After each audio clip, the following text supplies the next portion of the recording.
Señor, te presentamos esta palabra y queremos que seas tú el que nos hables, Señor, el que haga esa obra perfecta en nuestros corazones, en nuestras mentes, Señor. Te pedimos que quites todo obstáculo de nuestro corazón, de nuestra mente, Señor, y que tu palabra, Señor, pueda venir a todos, Señor, y que todos podamos poner por práctica tu palabra, Señor. Ayúdanos, Señor, toca nuestras vidas y háblanos a cada uno conforme a tu gloria y a tu grandeza, Señor. Háblanos, porque lo deseamos. Gracias te damos en tu nombre, Jesús. Amén. Amén.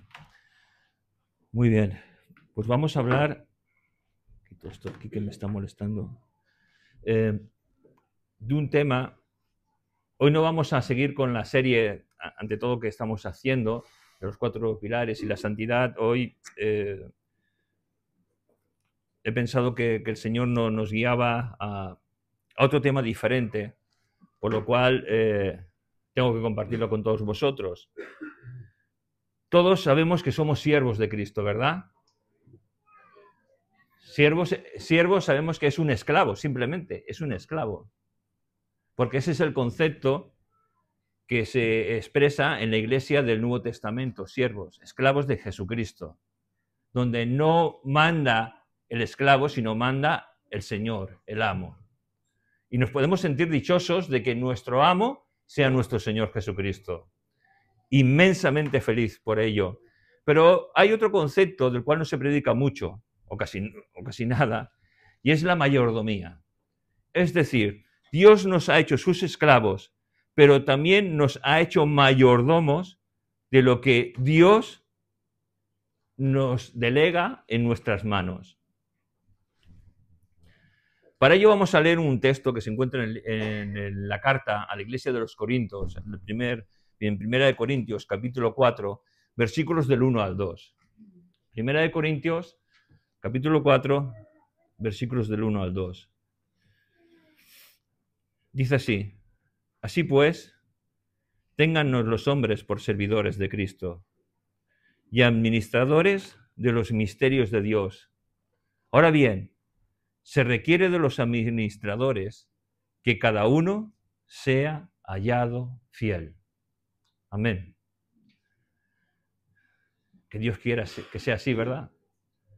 Que Dios nos halle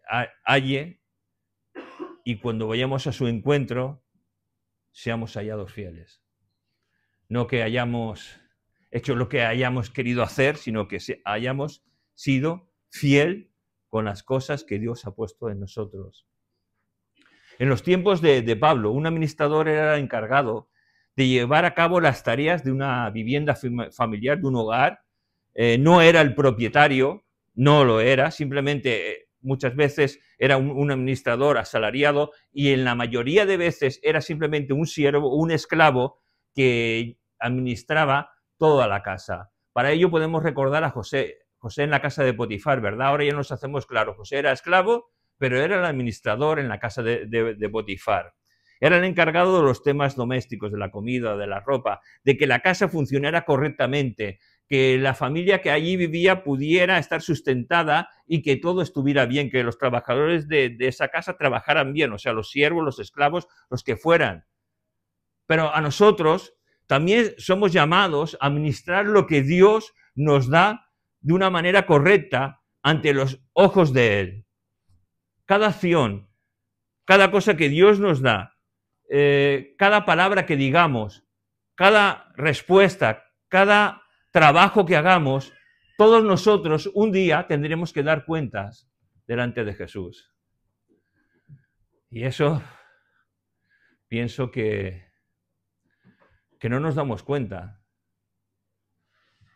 ni llegamos a alcanzar esa comprensión. Porque si alcanzáramos a comprender lo que Dios está demandando de nosotros, nuestra vida o mi vida sería muy diferente. Muy diferente. Porque a pesar de tener un trabajo, una familia, una iglesia en la cual asistir, mi vida estaría dedicada a Dios. Ahora, claro, podemos decir, claro, nuestra vida está dedicada a Dios. Y a mí me viene la imagen de la lista de Schindler. ¿Habéis visto esa película que es en blanco y negro? Al último de la película es un hombre que salvó a muchos judíos, ¿vale? Y al último de la película sale, podía haber hecho algo más. Podía haber hecho algo más. Tengo esto de oro, podía haber vendido esto. Tengo el coche, podía haber vendido el coche, haber salvado 100 judíos más. Podía haber hecho algo más. Y yo creo que el mensaje de hoy es, ¿qué estamos haciendo? ¿Podemos hacer algo más? Y yo creo que sí, hermanos. Y vamos a intentar desarrollar este texto paso a paso. Lo primero que encontramos es que en este texto se nos habla, en el primer parte, de los misterios. ¿Qué misterios son estos? ¿Qué misterios de Dios son estos? Seguramente en tu cabeza ya está la respuesta. Son las verdades que Dios nos ha revelado. Son las verdades que el Espíritu Santo nos está enseñando. Son las verdades por las cuales nos regimos cada uno de nosotros, por las cuales vivimos, que encontramos en la palabra de Dios y que tenemos que aplicar a nuestra vida para que Dios sea glorificado. Pero esos misterios también es que hemos entendido, gracias a la obra del Espíritu Santo que ha venido a nuestra vida, hemos entendido que Jesucristo es y será el Hijo de Dios. Porque Él vino a dar su vida por cada uno de nosotros. Y hemos entendido ese mensaje de la cruz. Hemos entendido que Jesucristo vino hace cerca de 2000 años, que Jesucristo es el Hijo de Dios, que Jesucristo es una realidad que ha cambiado y ha transformado nuestros corazones. Pero esos misterios no son solo para nosotros, para que los hayamos entendido y comprendido. Son para que puedan ser revelados a otras personas. ¿Y cómo van a ser revelados esos misterios? Por ti y por mí. Hablando de lo que Dios ha hecho en nuestra vida, dando a conocer el mensaje de salvación. Una iglesia que se calla es una iglesia muerta. Una iglesia que se limita a vivir y experimentar a Dios entre sus cuatro paredes es una iglesia muerta. Una iglesia viva es la que experimenta la gracia de Dios y la quiere dar a conocer a otros. Es una iglesia que se multiplica. Y ahí estamos llamados, todos nosotros, a que esos misterios sean dados a otros. Y lamentablemente esos misterios no pueden ser conocidos por la gente que está fuera de estas cuatro paredes, porque están muertos en sus delitos y pecados. Y la única manera de que puedan resucitar a la verdad, a la vida, es que tú y yo les presentemos el mensaje de Jesucristo. Sin importar si lo reciben o no lo reciben, si lo aceptan o no lo aceptan. Nos acordamos de la parábola del sembrador. El sembrador salió a sembrar. Y entre todas las semillas que cayeron, solo una fue la que brotó y dio fruto a 100 y a 100 por uno. Y eso es lo que nos tiene que interesar. Y en lo que nos tenemos que desgastar, tú y yo.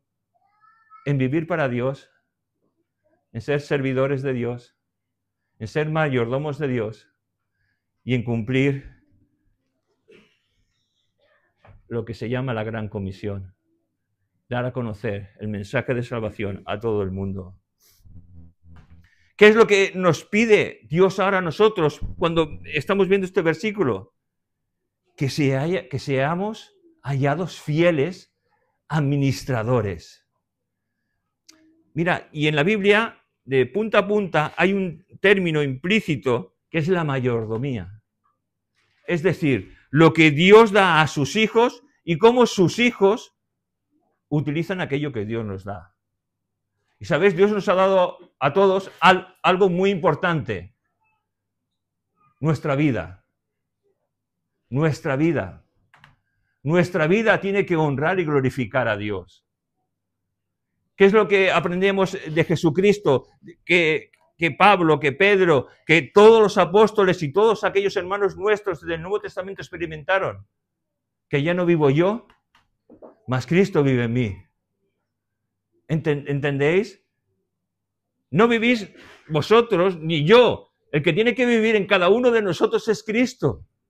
Y hacer la voluntad de Él en cada una de nuestras vidas. Y este texto nos habla de que somos servidores y administradores. Hemos dicho que cuando cogemos la palabra servidor, nos está hablando de un esclavo, y un esclavo no pregunta, simplemente obedece. No pregunta, no rechista, no se queja, obedece. Obedece al llamado de su dueño. En este caso, nuestro dueño, porque tenemos un dueño, es Cristo. Y como dije antes, gloria a Dios, porque le pertenecemos a Cristo. Porque pertenecemos a Jesús, porque antes no pertenecíamos a Jesús. Antes pertenecíamos al Dios de este siglo. ¿Y sabéis quién es el Dios de este siglo? Todos lo sabemos, ¿verdad? Satanás. Es que yo creo que es tan claro el mensaje de Dios, el mensaje de la salvación, o le perteneces a Él o no le perteneces. Si le perteneces, si quieres pertenecer a Cristo, tienes que venir ante Él, pedir perdón por tus pecados, humillarte, confesar y aceptarle como tu Dios y Señor. Y dejar una vida en la cual antes hacíamos una serie de cosas y ahora ya no las podemos hacer. ¿Por qué no las podemos hacer? Porque Cristo ha venido a nuestra vida. Porque Cristo nos ha cambiado y nos ha transformado. Eso no quiere decir que no vayamos a pecar. Pecaremos y pecaremos, pero existe una cosa que se llama la confesión y el arrepentimiento, que cada día tendríamos tú y yo que confesar y arrepentirnos de nuestros pecados. Muchas veces ni nos damos cuenta y pensamos, bueno, yo es que soy justo. No, no hay justo ni uno en medio de esta sala. Y si Dios nos ve justo es a causa de Jesucristo, que por Él somos justificados ante el trono de Dios, pero tenemos un pecado permanente en nosotros que siempre está en lucha contra nuestra parte espiritual, y la parte espiritual tiene que estar llena de Dios para poder estar encima por ese viejo hombre que tantas veces quiere renacer. Eso es estar sometido a Dios. Es decir, no tenemos derecho sobre nuestra vida. Somos sus siervos, sus esclavos, y le pertenecemos. Este concepto se entendía muy bien en el Antiguo y en el Nuevo Testamento. Hoy en día no se entiende bien. Ojalá lo entendamos bien, porque estamos en un mundo en que hay, o en una sociedad tan llena de derechos, tan llena de beneficios, que nuestro concepto de ser un esclavo es imposible. Hoy no hay esclavos, somos asalariados, es decir, tenemos un jefe que nos da una remuneración económica por hacer un cierto servicio. Pero nos equivocamos cuando pensamos que el reino de los cielos funciona así. Jesús es el que manda. Es el que manda. Y nosotros simplemente obedecemos a nuestro Señor y Rey. Ahora, ¿qué se nos pide de los administradores? Porque se nos habla de siervos, se nos habla de administradores, es decir, de mayordomos. ¿Qué se nos pide? Lo que se nos pide es que tenemos que cuidar aquello que se nos ha dado.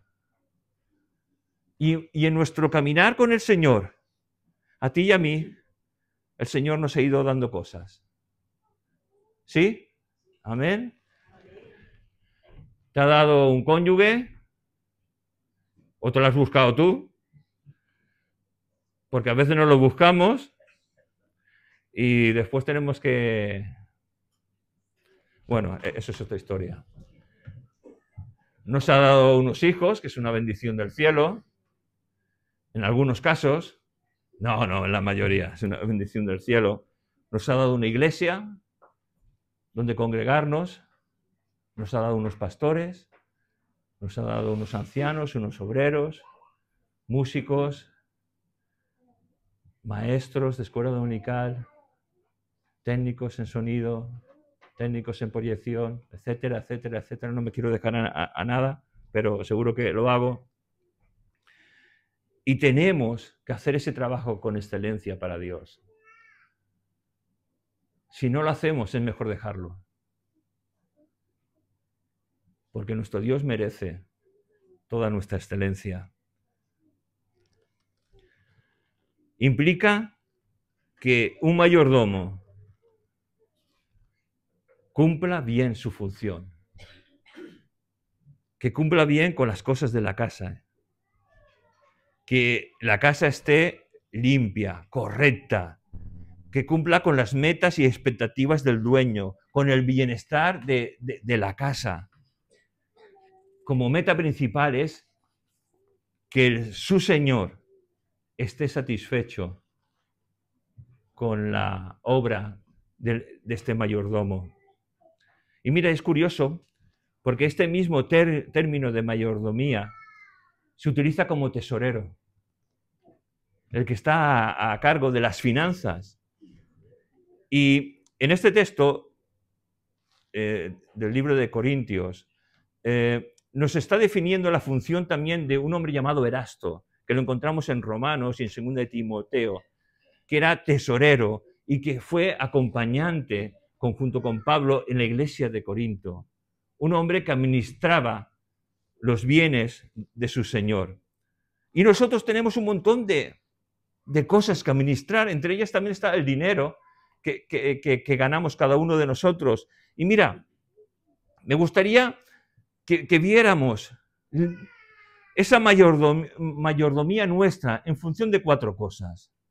En función de mi vida ante los hombres que me rodean, en función de mis talentos naturales y espirituales, en función de mi tiempo y en función del dinero que tengo.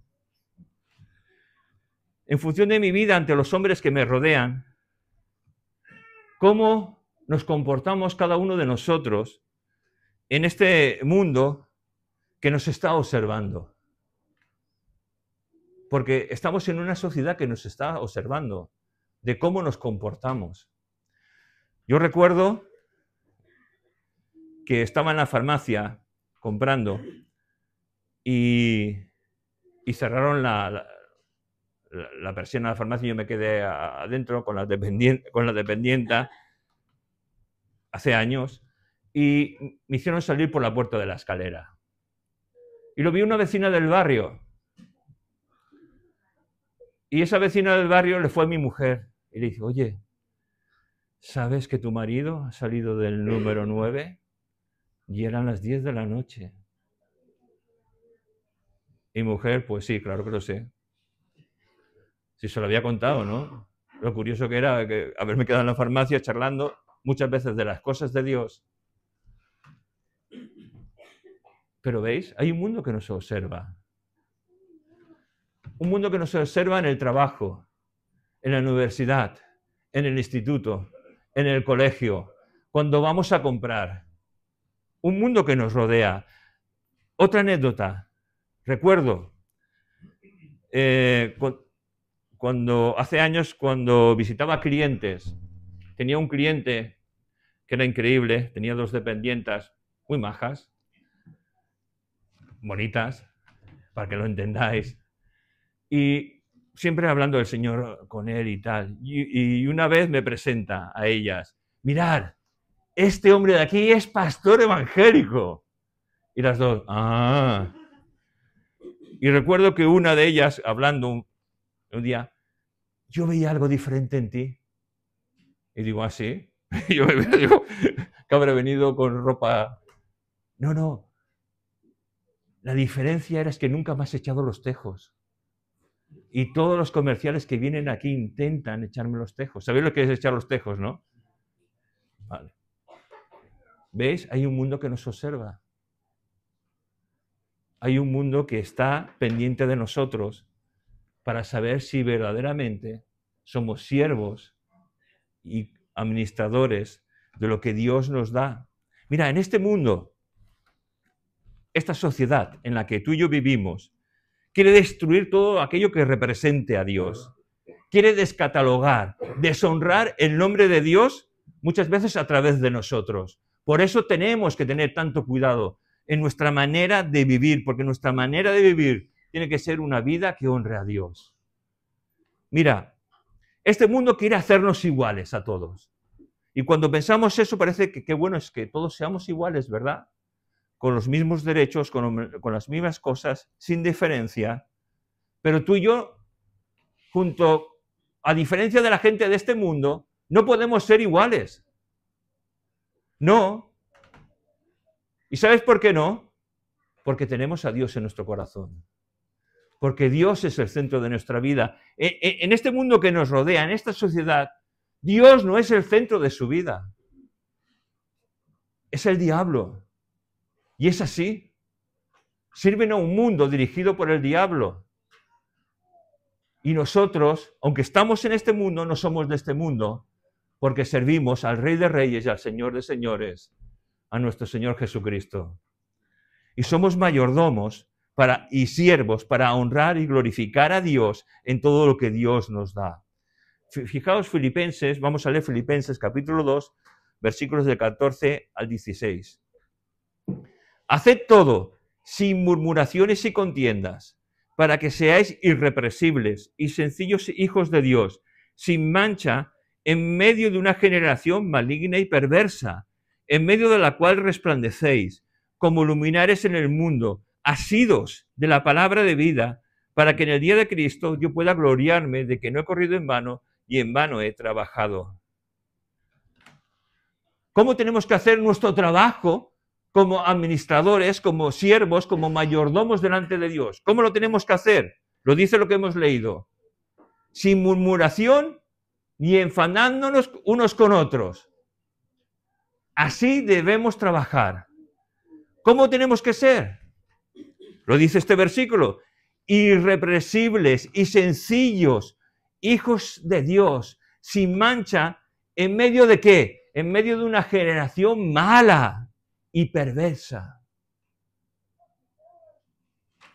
¿Habéis buscado este versículo del cual estoy hablando? Para que nos demos cuenta. Filipenses 2, 14 al 16. Y por último, ¿qué tenemos que hacer?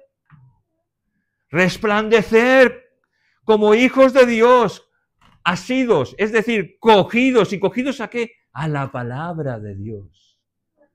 Cogidos a la palabra de Dios. Vuelvo a repetir. Filipenses 2, 14 al 16. Vuelvo a repetir. ¿Cómo tenemos que hacer las cosas? Sin murmuración ni contienda. ¿Qué tenemos que ser? Irrepresibles y sencillos hijos de Dios, sin manchas, en medio de una generación maligna y perversa. ¿Qué tenemos que hacer? Resplandecer, asidos de la palabra de Dios. Es como la luna que refleja la luz del sol. Nosotros no podemos reflejar nada si no estamos cogidos a la palabra de Dios, si no estamos cogidos a Dios. Nosotros por nosotros mismos no brillamos, no damos luz, pero Cristo viviendo en nosotros da luz. Y es así como tenemos que vivir. Ahora, ¿qué hago también con mis talentos naturales y espirituales? Porque Dios a todos nosotros nos ha dado talentos naturales, pero también nos ha visitado y nos ha dado talentos espirituales. ¿Y qué es lo que estamos haciendo con esos talentos que Dios nos ha dado? ¿Los escondemos? ¿Los utilizamos para que la gente nos conozca, para ser reconocidos, para satisfacer nuestro orgullo, para que vean lo espiritual que soy? ¿O los ponemos a trabajar para que Él reciba toda la gloria? ¿O los ponemos a trabajar para que cuando venga nuestro Señor pueda decirnos, buen siervo y fiel, sobre lo poco te puse, sobre lo mucho te pondré? ¿Cómo es mi tiempo? ¿Cómo es tu tiempo? Piensa, ¿cómo es mi tiempo? Yo puedo decir, pierdo tantas veces el tiempo. Yo no sé tú, pero yo pierdo tantas veces el tiempo tontamente. Y además, pasa una cosa, que tú y yo vivimos en una sociedad que encima de que perdemos el tiempo tontamente, esta sociedad quiere que tengamos tiempo de ocio, tiempo para nosotros. ¿Te das cuenta? ¿Te das cuenta de que perdemos el tiempo? Sí, a lo mejor no lo pierdes. A lo mejor eres un hacha que tienes tu cabeza muy bien estructurada, tienes tú a las 9 desayuno, a las 9:15 baño, a las 9:25 salgo, a las 9:30 entro a trabajar, a las 11 tengo que estar en la oficina haciendo esto. ¿Es así de estructurado, que tienes todo ya planeado para el día? ¿O es como yo, que tiene algunas... Bueno, es igual. Perdemos el tiempo. Y esta sociedad quiere que dediques o que dediquemos nuestro tiempo más al ocio que a las cosas de Dios. Mira, estamos en un tiempo en el cual tú y yo vivimos, que hay un exceso de ocio. Un exceso. Creo que fue la mamá de Spurgeon, el llamado príncipe de los predicadores, que vivían en una granja, eran varios hermanos, y la mamá se levantaba a las 5 de la mañana, se acostaban a las 10, se levantaba a las 5 de la mañana a ordenar las vacas, a hacer las cosas, a tener después el desayuno preparado para su marido y sus hijos, para que su marido se fuera a hacer las tareas de trabajo, para que sus hijos puedan acompañarlos al colegio y llevarles también comida. Pero esta mujer dedicaba todos los días una hora de su tiempo para orar por sus hijos.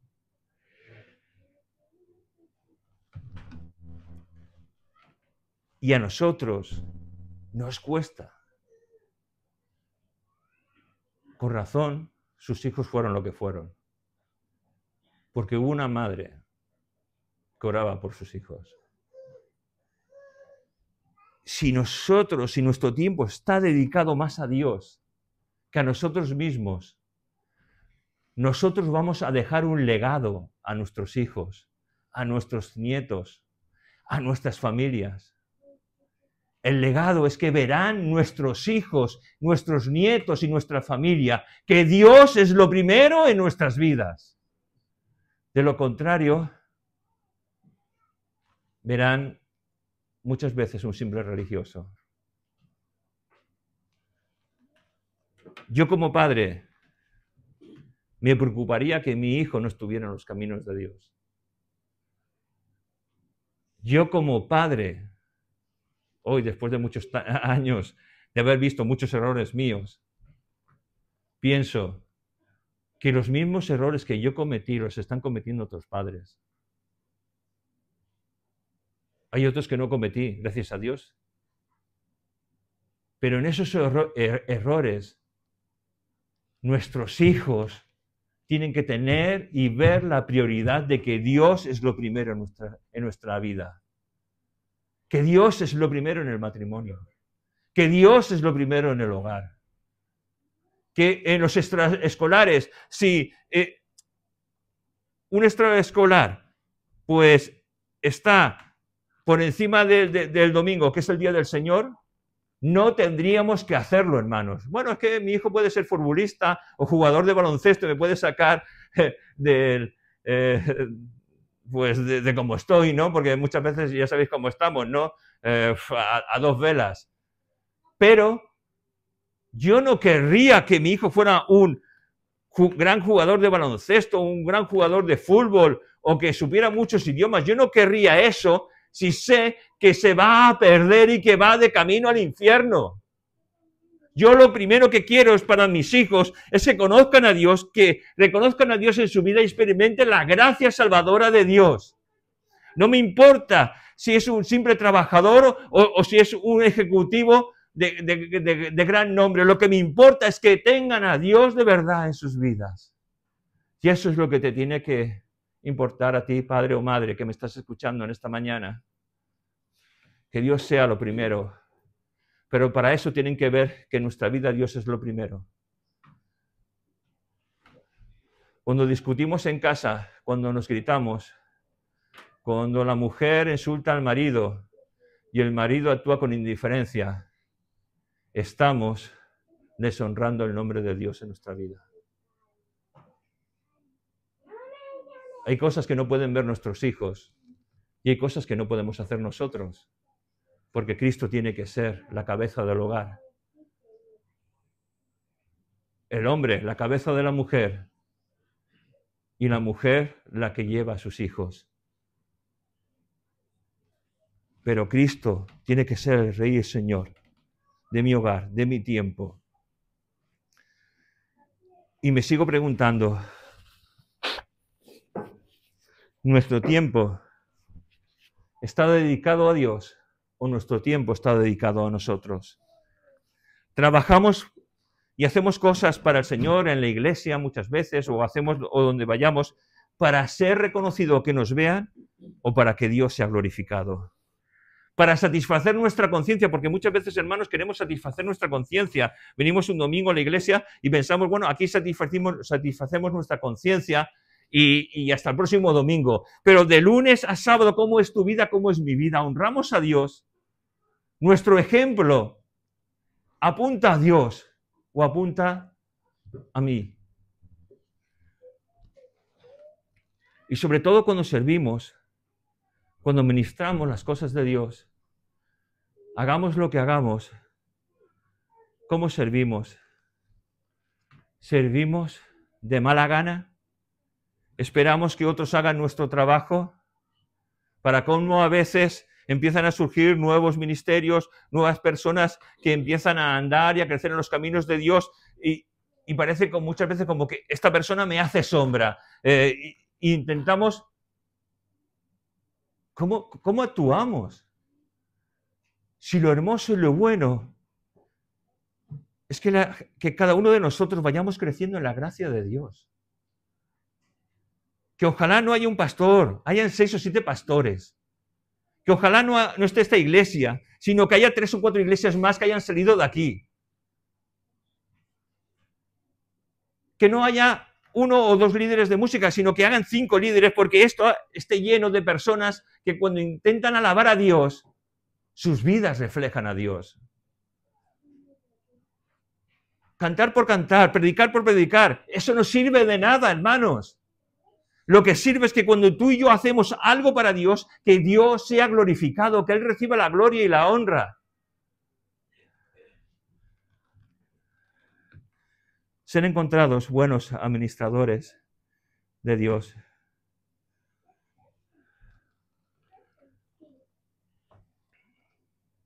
Por último, vamos a ver nuestro dinero. Hay una frase que escuchaba mucho de joven que decía que nuestro bolsillo es lo último en convertirse. No sé si la has oído. No, soy demasiado viejo. A veces uno piensa que cuando hablamos de dinero es un tema delicado. Pero mira, si tú amas a Dios de verdad, no es ningún tema delicado. Ahora, si te amas a ti mismo mucho, es un tema delicado. Porque cuando toca nuestra economía, entonces se ve cómo es nuestro corazón de generoso y cómo nuestro corazón ama o no ama a Dios. Pero bueno, vamos a empezar a hablar. ¿Y qué debemos de hacer con nuestro dinero? ¿Debemos ofrendar? ¿Debemos diezmar? Mira, yo creo que de lo que recibimos hay que devolver una parte de lo que hemos recibido de Dios.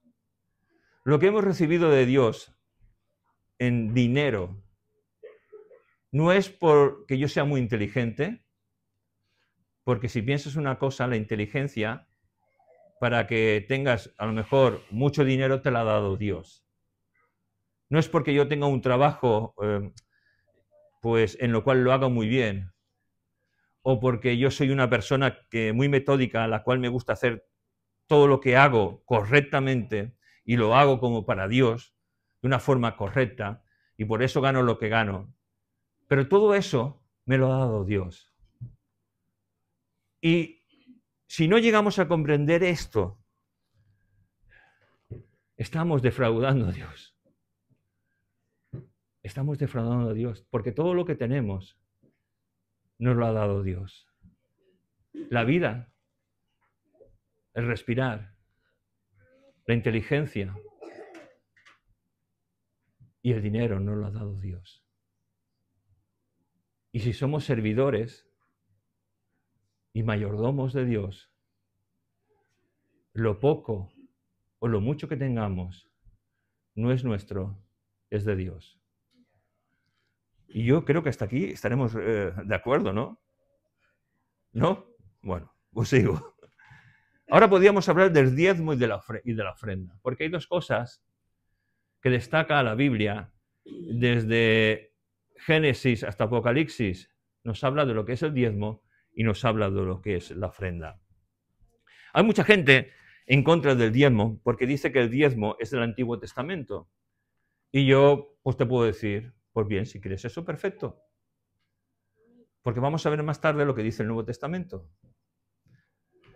¿Qué es el diezmo? Para aquellos que no lo sepan, es apartar el 10% de nuestros beneficios y no lo damos a la iglesia. Como muchos pensamos, no, yo lo doy para pagar las luces, para el sustento del pastor, para el sustento de los necesitados. No lo damos a la iglesia, se lo damos a Dios. Si lo das a la iglesia, no lo des. No lo des. Porque entonces estás apuntado a un club social con una membresía, la cual te exige que des una cuota mensual. Nuestro dinero, sea lo que sea, va para Dios. Va para Dios. Después la iglesia lo administra de la manera que ve y por eso está la reunión anual en la que se da cuentas de todo el dinero que se ha recogido y que para que todo el mundo sepa en qué se ha administrado ese dinero. Muy bien. Luego está la ofrenda. Y la ofrenda, hermanos, yo creo que los que venimos de un trasfondo católico, en el trasfondo católico solemos dar la calderilla. ¿Sabéis lo que es la calderilla, no? Aquello que nos sobra, las chatarrillas, las monedillas. Damos las monedillas. La ofrenda no es dar calderilla, hermanos. No es dar centimillos, no es dar el eurito que me guardo para darlo el domingo. No es eso la ofrenda. No es eso. Y se ve muy bien reflejada en el Nuevo Testamento. Mira, vamos a leer. Voy a utilizar la Nueva Traducción Viviente. No podéis buscarlo si queréis, pero si podéis coger la Nueva Traducción Viviente en vuestros teléfonos o cualquiera, vamos a entender muy bien lo que Dios quiere decir acerca de la ofrenda. Segunda de Corintios 9, versículos del 7 al 8.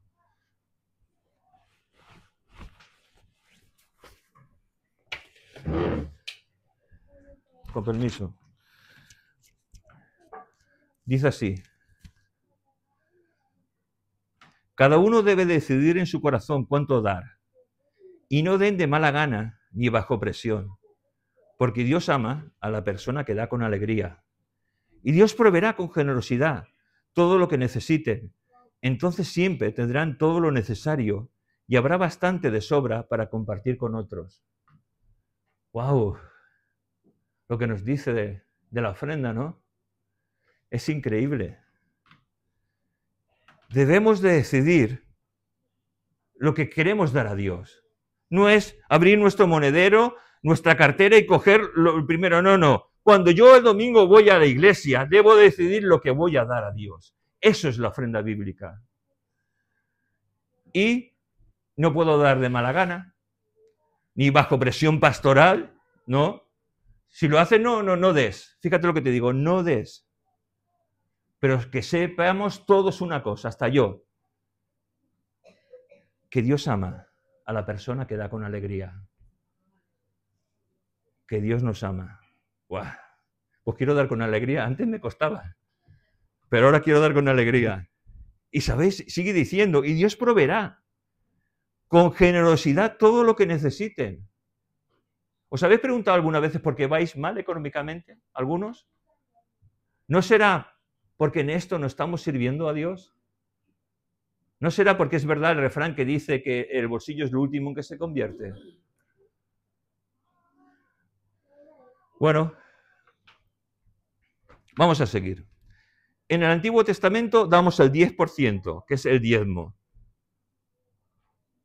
O todo lo que Dios no nos pueda pedir, porque muchas veces pedía más del 10%.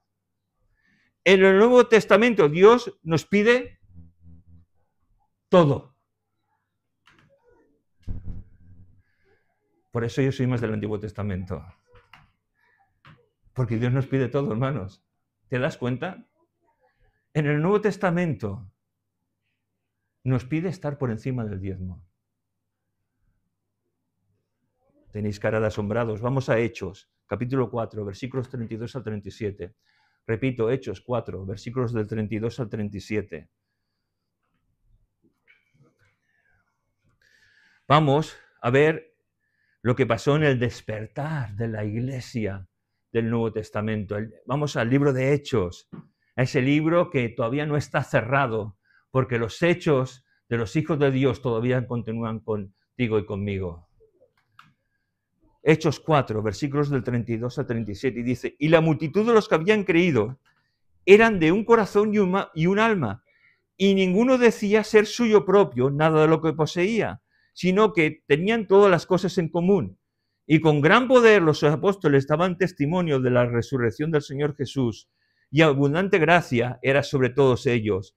Así que no había entre ellos ningún necesitado, porque todo lo que poseían, heredades o casas, las vendían y traían el precio de lo vendido, y lo ponían a los pies de los apóstoles, y se repartía cada uno según su necesidad.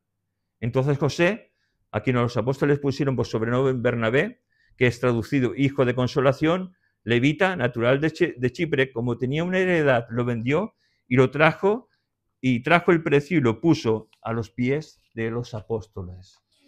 ¡Wow! Bernabé. Habíamos oído de ti en los viajes misioneros, pero no sabíamos cómo empezaste. Vendiendo una heredad que tenía y poniéndola a disposición de los apóstoles. ¿Sabéis lo que nos está queriendo decir? Que la iglesia del Nuevo Testamento sabía muy bien que todo lo que tenían era dado por Dios y que todo lo que tenían estaba a disposición de Dios. Ahora, nuestra mente materialista me dice, y supongo que te dice a ti también, me dice, lo mío es meu, lo mío es mío, que nadie me lo toque. No, que nuestra mente entienda, lo mío es de Dios, lo tuyo es de Dios también. Y si esto lo entendemos, Dios va a bendecir nuestras vidas de gran manera. Vemos que la iglesia del Nuevo Testamento, esa iglesia naciente, está por encima del diezmo. ¡Wow! Hay necesidades y la generosidad de esos corazones hacen vender sus propiedades para que pueda haber cobijo y sustento a todos los necesitados. Es decir, nos habla de las viudas, nos habla de las jóvenes, nos habla de los jóvenes, nos habla de un montón de cosas que en un momento dado eran sustentados por la iglesia. Ahora, cuando estamos hablando ahora del dinero, ahora tú y yo tenemos que decidir. ¿Qué quiero dar? ¿Qué quiero dar? ¿El diezmo o una ofrenda a Dios? Claro, está dentro de nuestras posibilidades.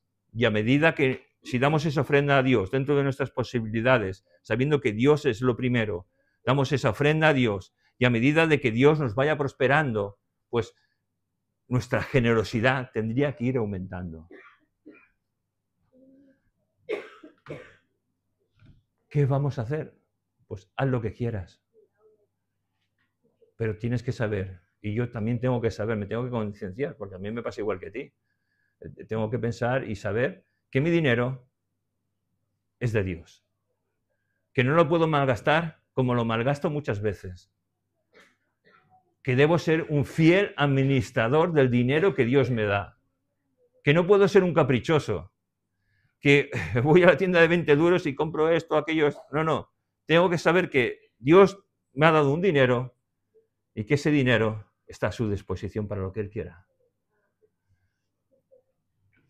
Para los que pensáis que el diezmo es del Antiguo Testamento y estáis diezmando, y gloria a Dios por ello, para aquellos que no lo hacéis, el Antiguo Testamento está en la Biblia, ¿no? Si está en la Biblia, si queréis probar el diezmo, para los que nunca lo habéis hecho, Malaquías 3:10. Es el último libro de la Biblia. Dice, traed todos los diezmos al forí, ya haya alimento en mi casa, y probadme ahora en esto, dice el Señor Dios de los ejércitos, si no os abriré la ventana de los cielos y derramaré sobre vosotros bendición hasta que sobreabunde. Esto es una promesa que no tan solo cae en el pueblo de Israel, sino que cae también en la iglesia, en esa rama injertada en el pueblo de Dios. Los que nunca lo habéis hecho, probad a Dios. Es así de simple, prueba a Dios.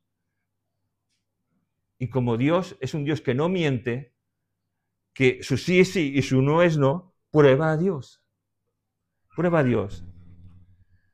Si no quieres dar diezmo, pues ofrenda con generosidad y con alegría. Pero recuerda, o recordemos siempre, que Dios ama a aquel que da con alegría y con generosidad. Seas que ofrendes o sea que diezmes. Para aquellos que están en contra del diezmo, yo prefiero diezmar porque soy un tacaño, así os lo digo. Soy un tacaño, prefiero diezmar. Porque si tengo que estar bajo el parámetro del Nuevo Testamento, el Nuevo Testamento me pide todo. Ahora tú haz lo que quieras. Si estás bajo el parámetro del Nuevo Testamento, gloria a Dios, hermano. Que Dios te bendiga y te guarde y te multiplique todo lo que tienes. Porque si estás bajo el parámetro del Nuevo Testamento, Dios te pide todo. Y aún así, siendo sinceros, demos el diezmo o no lo demos, Dios sigue pidiéndonos todo. Todo nuestro dinero, todo de nuestra vida, todo nuestro tiempo, todos nosotros somos para Dios. Y eso no podemos negociarlo con Dios. Con Dios no podemos negociarlo, porque Dios pide todo de nosotros. Que el Señor nos bendiga y que todo lo que hagamos sea no para ser vistos delante de los hombres, no como aquellos fariseos que tiraban las monedas de plata o las monedas de oro y se oían, porque era un cajón grande de madera en el cual se sabía si era una moneda de oro o una moneda de plata. Para aquellos que nunca habéis visto una moneda de oro o de plata, el oro cuando cae sobre la madera tiene un sonido, la plata cuando cae sobre madera tiene otro sonido, cuando es de bronce tiene otro sonido, cuando es de otra aleación tiene otro sonido. Y entonces se sabía quién eran aquellos que empezaban a soltar monedas para que vieran, oh, no, todo lo que hagamos sea para Dios, para que Él sea glorificado. Que no nos vea, no nos tiene por qué ver ningún hombre, ninguna mujer, no nos tiene que ver nadie. El que nos tiene que ver es Dios. Que demos con generosidad totalmente nuestra vida para su gloria y honra. Ahora ya sabes una cosa, Dios no pide un 10% de ti, ni de mí. Dios pide todo. Toda nuestra vida para Él. Toda nuestra mente es suya. Todo lo que tenemos es de Él. Por tanto, sirvamos a Dios con alegría. Vamos a orar. Señor, gracias por este concepto de mayordomía, de siervos, que tantas veces nos cuesta entender y hacer. Y te pedimos, Señor, que nos ayudes a ser buenos siervos, buenos mayordomos, buenos administradores de nuestra vida. Que nuestra vida te honre, que nuestra vida te glorifique. Ayúdanos a entender que todo es tuyo, que nuestra vida es tuya, que todo te pertenece, Señor. Y te damos gracias por esta palabra que nos cuesta entender y que es difícil, pero que te pedimos que nos ayudes a aplicarla en nuestra vida. Señor, somos tus siervos, somos tus esclavos. Ayúdanos, por favor, te pedimos. Te suplicamos, Señor, como mayordomos tuyos, que nos ayudes a saber administrar todos los bienes que tú has dado a nuestro alcance, que nos has dejado a nuestro alcance. Gracias te damos, en tu nombre Jesús. Amén. Amén. Gloria a Dios.